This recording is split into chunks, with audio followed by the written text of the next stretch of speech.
Salute, Nocturnal Thoughts. Real quick video. Let me knock this one out the park. Several takes, didn't like none of them, so this will be the last and final take. So it might go into about 10 to 15 minutes.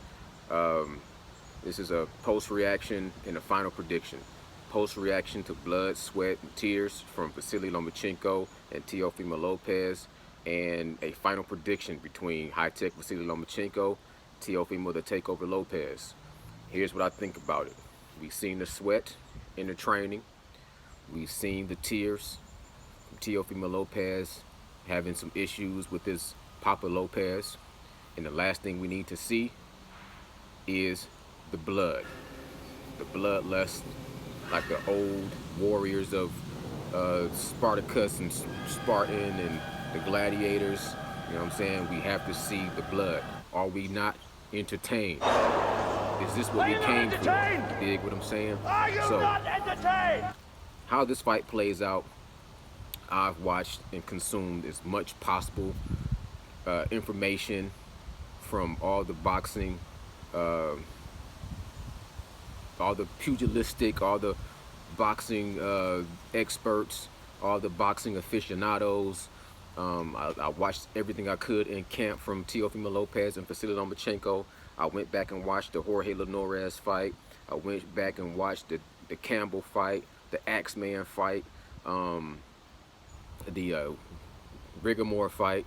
I went and watched Richard Comey against TEOFIMO Lopez, Magdi Alano against TEOFIMO Lopez, Masayoshi Nakatani against Lopez. I went and watched all those fights, and what was 50-50 that turned into 60-40 is now going to turn into going out on a limb and betting on the underdog.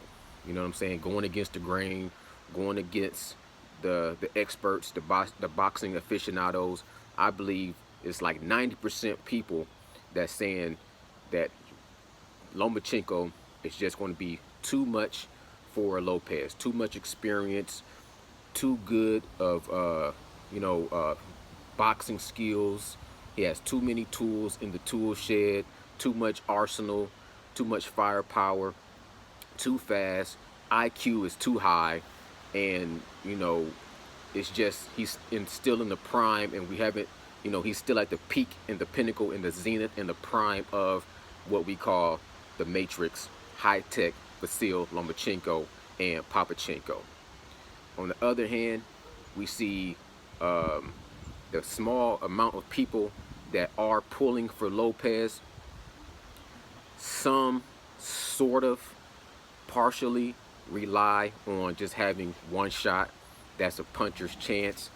He's young, he's explosive, he has power, but he's been labeled as a hype job. He's been labeled as a knockout artist, and I feel like some of his tool sets have been underrated. Some of his skills have been ignored, and once you say someone's a knockout artist, you ignore some of their tools, and it seems like they just say he has to keep picking up and throwing the kitchen sink, not paying attention to the ranches. You know what I'm saying, the monkey wrench, the Phillips head, the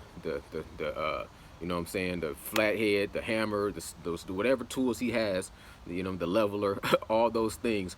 He doesn't have those things. He just has the kitchen sink, in some people's opinion. Not in my opinion. Now, we know that Lopez has power, but that's not to say that Lomachenko can't take a good punch. We've seen him take a solid punch from Jorge Linares, which was a bigger fighter. I don't think he punches as hard as TEOFIMO Lopez, but we all know that all that power doesn't do you any good if you can't have a system to land it properly. That's not to say that Lomachenko can't be touched.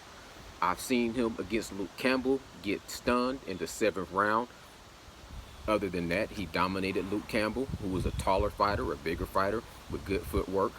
I've seen him catch one flush on the chin and sat down from Jorge Linares, who was a bigger fighter, a rangier fighter, good footwork, not a slouch, and had a packed a good punch. But for the most part, completely was dominated by Vasily Lomachenko's seamless transition, swarming ability of offense, defense, uh, the ability to spin you all around, hit you everywhere besides the bottom of your feet. You know what I'm saying? So we've seen Vasily Lomachenko dominate, and most people assume and believe and predict that Lomachenko is going to dominate Lopez, and Lopez only has a puncher's chance. And I am on board with that. I do understand it, but my thing is this, boxing is supposed to be fun, especially if you don't have any money invested. I don't have any money, I don't have any dog in this fight. You know what I'm saying? I just want to enjoy a good free fight on ESPN, not pay-per-view, and let the best man win, and let's be entertained. So I can see Vasily Lomachenko putting on a show and having the fight of his life, the fight of his career against the young up-and-coming Lopez. Very similar to, what we all said, Floyd Money Mayweather versus Saul Canelo Alvarez. I do have some little questions, you know what I'm saying? Just a little side note. If Teofimo Lopez does take an L to Vasily Lomachenko, and he was to go up into the 140 and start to assert himself, dominate, and receive a franchise championship, will his one and only loss against Vasily Lomachenko be deleted? That's just a question. Because we know Salido fight against Vasily Lomachenko is somehow not on his, and I'm not saying this in a negative way, it just puzzles me how his first loss to Salido is sort of swept underneath the rug, and also tainted with, this idea of Salido being a dirty fighter, because he basically had, brawling tactics, pro tactics, roughhousing tactics, and not amateur, punching on the point system like Vasily Lomachenko did at that time. To me, a loss is a loss, and keep it a buck. A loss is a loss, and when you get knocked down, you get knocked down. Like, I watched the Gary Russell Jr. fight over and over and over and over, and it was a flash knockdown from what I saw. Now, other than that, he dominated Gary Russell Jr. You know what I'm saying? Make no bones about it. When it comes to Lopez, I feel like Lopez is slightly underrated, but his career hasn't been long. He's from that fresh crop of these young Cabbage Patch kids like Devin Haney, Ryan Garcia, Stevenson Shakur, and Boots Ennis, and Victor Ortiz. That's his name, Victor Ortiz. So he's like right now trying to become the cream of the crop. Position that I'd rather not be in, but the cream will rise to the top. And that's what makes this fight so interesting to watch, is you have that experienced, still in his prime, young OG. I'm not going to call him the young OG lion versus the young lion that's coming into the fight. And I predict we're going to see blood. On top of that, seeing the blood, sweat, and tears, Lopez, we've seen the tears. We see that you have some daddy issues. I'm not one to knock anybody that has family issues, because family, is not always supposed to be just perfect. You have family family feuds. You have family, struggle. That's where you grow the most in growing pains of your family, is where you get your life lessons from. So going through issues with your father and being able to get those emotions out pre-fight is better than getting those emotions out post-fight and using it as a built-in excuse of why you lost the fight. Now, I don't want to hear none of that. I don't want to hear, oh, I lost this fight because me and my dad wasn't getting along. Like, I seen when he went into the fight, I forget the guy he fought. I just watched that fight a little bit last night, but he said he lost his beloved, come here, boy. He lost his beloved English bulldog, and it put a chip on his shoulder, a boulder on his shoulder, and he went in that fight and dominated this dude. beat the brakes off of him. I can't remember the name of him. And then in another fight he was going into, he had some kind of a family issue with his mother and his sister, you know, having an issue with whom he chose to marry. And that put him in a predicament. I think that might have been right before the Richard Comey fight. So Lopez, to me, he always has a little bit of a background story that he goes into the fight with, and hopefully he can use it as motivation, not as an excuse. And TEOFIMO Lopez, you know, he's not perfectly, exception to not having some kind of issues going into a fight either. I mean, him and Papachenko seem to have a brilliant relationship, but you know, he's getting a little older, and you see he had little issues. I think he may have had some hand issues going into the fight with Luke Campbell. He had a shoulder issue going into the fight with Linares, and he says right now he's 100%, but we know that in boxing, very rare do boxers go into a fight physically 100%. We know that this is one of the longest stints of time that Lomachenko has been out of the ring. I think he's been out of the ring now over a year or so, and he's getting older. I believe he's going to be 32 years old. So will there be any ring rust that factors in? And then you also got to factor in the fact that TEOFIMO Lopez is still coming off the momentum of knocking out Richard Comey in the second round in the best fight of his life, and he's younger, so that ring rust might not be as hindering on TEOFIMO Lopez.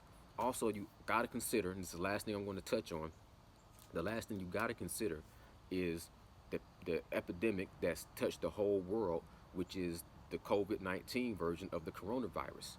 You know what I'm saying? You take away, like, I remember watching Mayweather when he was going to fight the Ghost, Herrera. Mayweather was so established and so savvy that he knew he could beat the Ghost before they ever stepped into the ring, just by putting the Ghost on this huge tour of promoting the fight and exhausted him mentally and physically, just doing the tour and doing all the, making all the dates of doing this interview here, promote the fight here, explain your life story over here, explain your life story over there, and then come fight the money man, the cash cow, and got dominated.